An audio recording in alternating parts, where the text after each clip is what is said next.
Welcome to new TV Telugu. ఇప్పుడు AP top 10 చూద్దాం. నగరి పట్టణంలోని టవర్ క్లాక్ వద్ద చేనేత కార్మికులు సంబరాలు చేసుకున్నారు. ఎన్టీఆర్ విగ్రహానికి పూలమాలలు వేసి నివాళి అర్పించారు. టపాకాయలు కాల్చి స్వీట్లు పంచిపెట్టారు. కార్మికులు మాట్లాడుతూ పవర్ రూమ్ కార్మికులకు 500 యూనిట్లు, చేనేత కార్మికులకు 200 యూనిట్లు ఉచిత విద్యుత్ ఇచ్చిన మాట నిలబెట్టుకున్నందుకు రాష్ట్ర ప్రభుత్వానికి కృతజ్ఞతలు తెలియజేశారు. మాజీ వైసీపీ రాజ్యసభ సభ్యులు వైవి సుబ్బారెడ్డి మాతృమూర్తి మృతి చెందిన నేపథ్యంలో ఆమె మృతదేహాన్ని వైవి సుబ్బారెడ్డి సొంత గ్రామమైన కొరిసపాడు మండలం మెదరమెట్లకు తరలించారు. ఈ సందర్భంగా రాష్ట్ర నలుమూల నుంచి వైసీపీ నేతలు సుబ్బారెడ్డిని పరామర్శించి ఆమె మృతదేహానికి నివాళులర్పించారు. మాజీ సీఎం జగన్మోహన్ రెడ్డి కూడా మెదరమెట్ల రానున్నారు. దర్శి పోలీస్ స్టేషన్ నందు శక్తి టీంను దర్శి డీఎస్పీ లక్ష్మీనారాయణ జెండా ఊపి ప్రారంభించారు. ఈ సందర్భంగా ఆయన మాట్లాడుతూ ప్రకాశం జిల్లా ఎస్పీ ఆదేశాల మేరకు జిల్లాలోని అన్ని పోలీస్ స్టేషన్ల పరిధిలో శక్తి టీంను ప్రారంభిస్తున్నట్లు తెలిపారు. శక్తి యాప్ను ప్రత్యేకంగా ఏర్పాటు చేస్తున్నట్లు, మహిళలకు ఏవైనా ఇబ్బందులు ఎదురైతే ఈ యాప్ ద్వారా తెలియజేయవచ్చని పేర్కొన్నారు.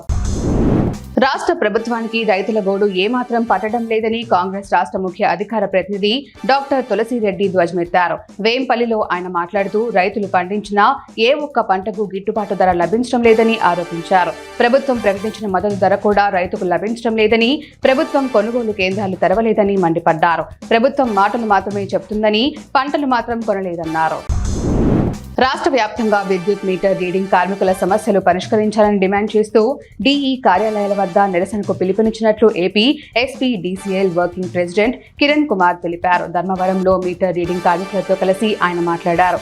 ఉద్యోగ భద్రత, జీతాల పెంపు వంటి సమస్యల పరిష్కారం కోరుతూ ఈ నిరసనకు పిలుపునిచ్చినట్లు తెలిపారు. కనిగిరి పట్టణంలోని ఆర్డీఓ కార్యాలయం ఎదుట పెన్షనర్స్ అసోసియేషన్ ఆధ్వర్యంలో ధర్నా చేపట్టారు. ఈ సందర్భంగా పెన్షనర్స్ అసోసియేషన్ అధ్యక్షులు పెద్దిరెడ్డి మాట్లాడుతూ 12వ పీఆర్సీ కమిషన్ను ప్రభుత్వం వెంటనే నియమించాలన్నారు. గత ప్రభుత్వ కాలం నుంచి రావాల్సిన డిఆర్, పీఆర్సీ బకాయిలను చెల్లించాలని, ఈహెచ్ఎస్ కార్డులపై నగదు రహిత వైద్యం అందించాలన్నారు. కౌన్సిలింగ్ ద్వారా గ్రేడ్ 3 ఏఎన్ఎంలకు పదోన్నతి కల్పిస్తున్నట్లు డిఎం మరియు హెచ్ఓ వెంకటేశ్వర్లు తెలిపారు. జిల్లాలోని సెక్రటేరియట్లో పనిచేస్తున్న ఏఎన్ఎం గ్రేడ్ 3లకు బహుళార్థ సాధక ఆరోగ్య కార్యకర్తగా పదోన్నతి కల్పించడానికి జిల్లా వైద్య ఆరోగ్య శాఖ అధికారి చాంబర్లో కౌన్సిలింగ్ నిర్వహించారు. 210 మంది ఏఎన్ఎం గ్రేడ్ 3లకు పదోన్నతి కల్పించామని, వారి స్థానాల్లో బాధ్యత చేపట్టాలని డిఎం మరియు హెచ్ఓ కోరారు. ఓబిలి మండలంలోని పలు గ్రామాల్లో రోడ్ల పరిస్థితి అత్యంత దారుణంగా ఉందని గ్రామస్తులు, వాహనదారులు వాపోతున్నారు. మండలంలోని ఇనుగుంట, వజ్జవారిపాలెం, పాలెంపాడు తదితర గ్రామాలకు వెళ్లే రోడ్డు పరిస్థితి మరింత దారుణంగా తయారైందని తెలిపారు. నిత్యం ఈ రోడ్డుపై ప్రమాదాలు జరుగుతున్నప్పటికీ నాయకులు, అధికారులు ఏమాత్రం పట్టించుకోవడం లేదని, ఇకనైనా స్పందించి కొత్త రోడ్డు నిర్మించాలని గ్రామస్తులు, వాహనదారులు కోరుతున్నారు.